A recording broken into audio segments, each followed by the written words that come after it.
Mheshimiwa Spika, ni kweli mamlaka yetu ya hali ya hewa ilitoa tahadhari hiyo, na katika baadhi ya maeneo ni kweli tumeona mvua zikiwa na mtawanyiko usiozoeleka, na baadhi ya maeneo mvua zikiwa zimechelewa.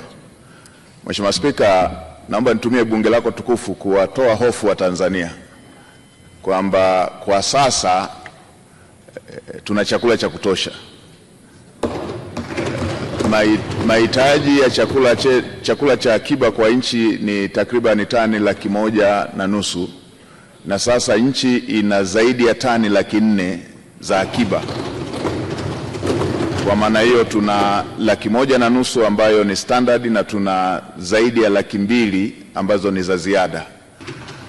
Rai ambayo nilitoa hata nilipokutana na wakuu wa mikoa ni kuendelea kuwahamasisha Watanzania katika maeneo ambayo yanaweza kuwa na mvua zisizoridhisha kuzingatia ushauri wa aina ya mazao ya kupanda ambayo yanaweza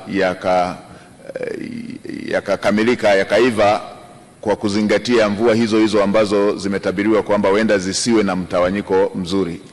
Tunajua maeneo ambayo huwa yana mvua chache, hivyo wananchi wa maeneo hayo wazingatie kupanda mazao ambayo yanaweza yakamudu kukomaa kwa kutegemea mvua zenye mtawanyiko ambao unaweza usiwe wa kuridhisha.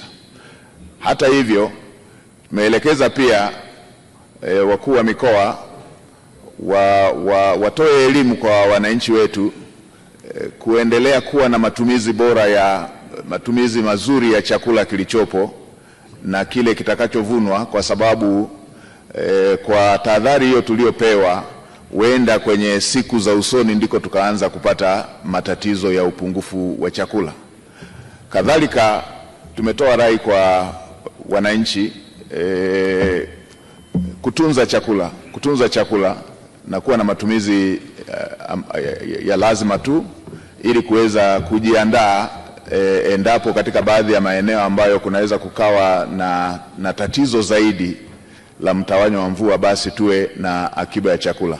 Hata hivyo, Mheshimiwa Spika, kwa tahadhari ambayo Mheshimiwa mbunge ameitoa ya kuelekea Kwaresima na mwezi mtukufu wa Ramadhan, hatuna kisingizio cha kupandisha bei, kwa sababu kwa sasa tuna akiba ya chakula ya kutosha. Kwa nitoe rai kwa wafanyabiashara wasitumie vipindi hivyo vya Kwaresima na mwezi mtukufu wa Ramadhan kutaka kujipatia faida iliyopitiliza viwango ambayo inaweza ikaumiza Watanzania kwa kisingizio cha tahadhari iliyotolewa na mamlaka ya hali ya hewa. Kwa sasa hatuna upungufu wa chakula na tuna ziada, na pale ambapo pana tatizo serikali kupitia wakala wa chakula imeendelea kupeleka